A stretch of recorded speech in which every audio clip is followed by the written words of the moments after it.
वो रात 11 बजे तक के लिए दी गई है और इस वक्त जहांगीर तरीन को बुलाया गया है। वो यहां पर आएंगे, खिताब करेंगे।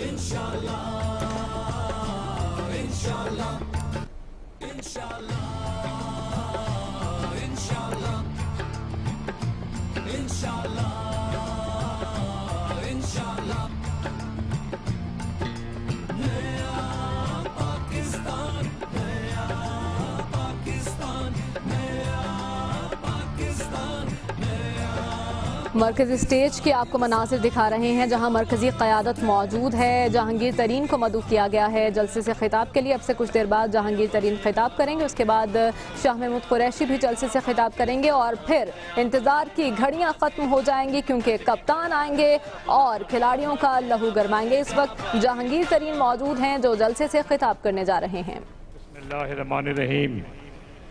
जनाब इमरान खान साहब, पाकिस्तान तहरीक इंसाफ की तमाम क़यादत, मेरे भाइयों बहनों बुजुर्गों, अस्सलाम वालेकुम। आज पाकिस्तान तहरीक इंसाफ की तारीख में सबसे खूबसूरत दिन है कि आज हम यहाँ पे एक जश्न मनाए आए हुए हैं कि नवाज शरीफ का आखिर वो हुआ जो इमरान खान और पाकिस्तान तहरीक इंसाफ 4 साल से लगी हुई थी। 4 साल की तवील मेहनत के बाद आखिरकार नवाज शरीफ नाअहल हो गया। मैं सबका शुक्रिया अदा करता हूँ, आपका, ख़वातीन का शुक्रिया, नौजवानों का शुक्रिया, हर पाकिस्तान तहरीक इंसाफ के वर्कर का शुक्रिया, हर हुक्मरान, मेरी लफ्ज़ भी गलत निकल गया, हर वो लीडर जिसने अपने आप को सेक्रीफाइस किया पाकिस्तान तहरीक इंसाफ के लिए। मैं जुडिशरी का शुक्रिया अदा करता हूँ, मैं वकीलों का शुक्रिया अदा करता हूँ, हामिद खान साहब, नईम बुखारी साहब और सिकंदर मोहम्मद, जिसको आप लोग कम जानते हैं मगर उसने अंत तक मेहनत की इस केस के लिए। आए आज सारे हाथ उठा के इन तमाम टीम के लिए तालियां बजाएं। बहुत मेहरबानी करें। मैं बहुत लंबा आज ये अरसा हो गया है, मैं बहुत मखसूस, बहुत महदूद स्पीच करूंगा इंशाअल्लाह। मैं आ जाता हूँ शहबाज शरीफ पे। एक तो गया, गो नवाज गो हो गया, अब भी अपने भाई को वो सामने लेके आ रहे। मैं पूछना चाहता हूँ शहबाज शरीफ से, तुम तैयार हो या याद कराता हूँ तुम्हें मसाइल क्या हैं? तुम्हें सबसे पहले उस लहू का हिसाब देना पड़ेगा जो मॉडल टाउन में तुमने बहाया। वो लहू वो तुमने ऐसा बहाया और एक आदमी भी उसका आज तक किसी को सजा नहीं हुई। मैं डिमांड करता हूं पाकिस्तान तहरीक इंसाफ की तरफ से, और शहबाज शरीफ तुम्हारे में हिम्मत है तो तुम करो खुद, कि जो JIT की रिपोर्ट थी, नजफी रिपोर्ट को मंजर आम पे लाया, हमें पता लगे किसने हुक्म दिया था, हमें पता लगे कि वो जो लहू बहाया गया था उसका जिम्मेवार कौन था।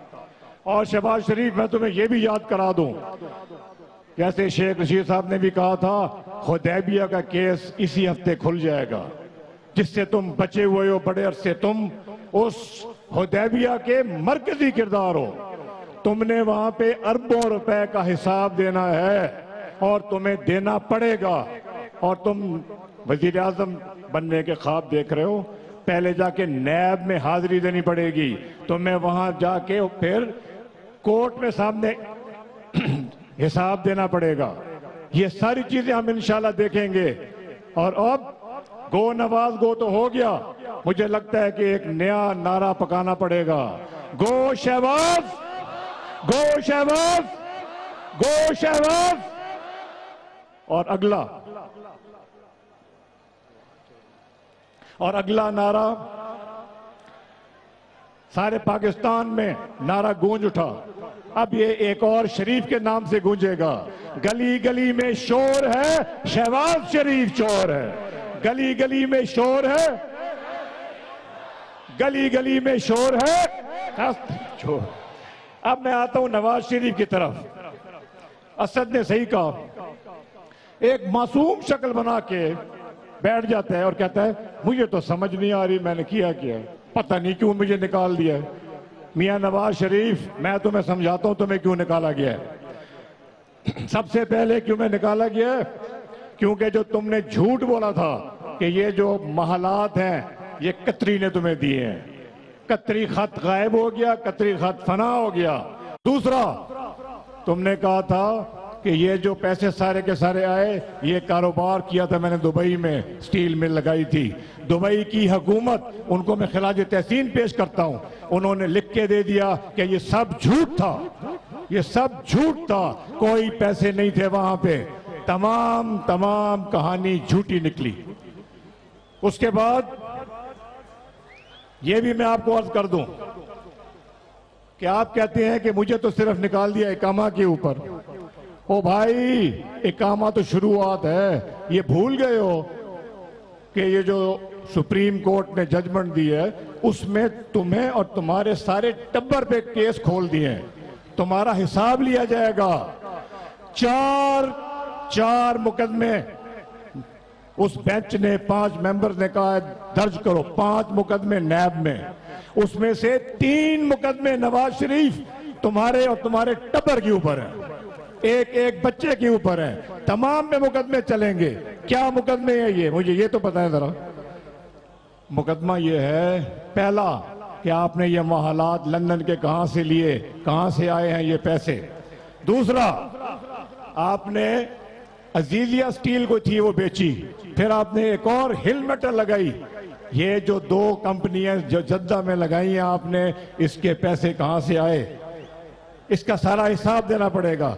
और तीसरा, एक और सबसे बड़ा सुन लें, इनके ऊपर एक मुकदमा दर्ज हो गया है कि इनके लंदन में जो जायदाद है उसके ऊपर भी तमाम मुकदमा होगा। कितनी? 16 कंपनी है वहां पे, 16, एक का आपको हिसाब देना पड़ेगा।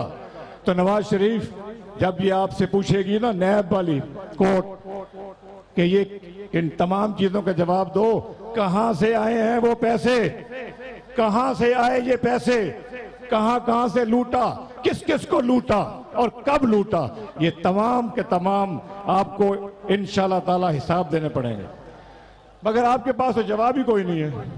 आपके पास जवाब होता तो आप 1.5 साल पहले जवाब दे देते। तो अब होगा क्या? होगा ये कि आपको सजा होगी, आपको जेल जाना पड़ेगा।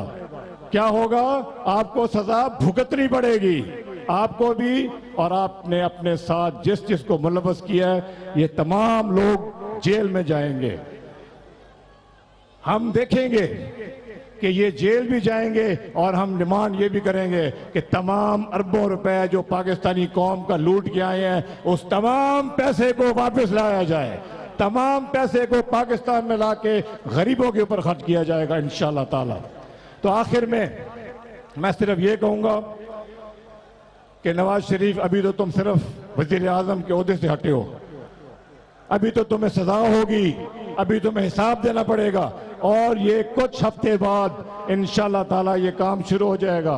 फिर जाके बेल भी देना, फिर जाके जवाब भी देना, और उसके 6 महीने बाद आखिरी फैसला आएगा और नवाज शरीफ और उसका खानदान आखिरकार 30 साल का हिसाब देना पड़ेगा और वो जेल जाएंगे और इंशाल्लाह पाकिस्तान का अवाम सुरखरू होगा। बहुत मेहरबानी। बहुत बहुत शुक्रिया।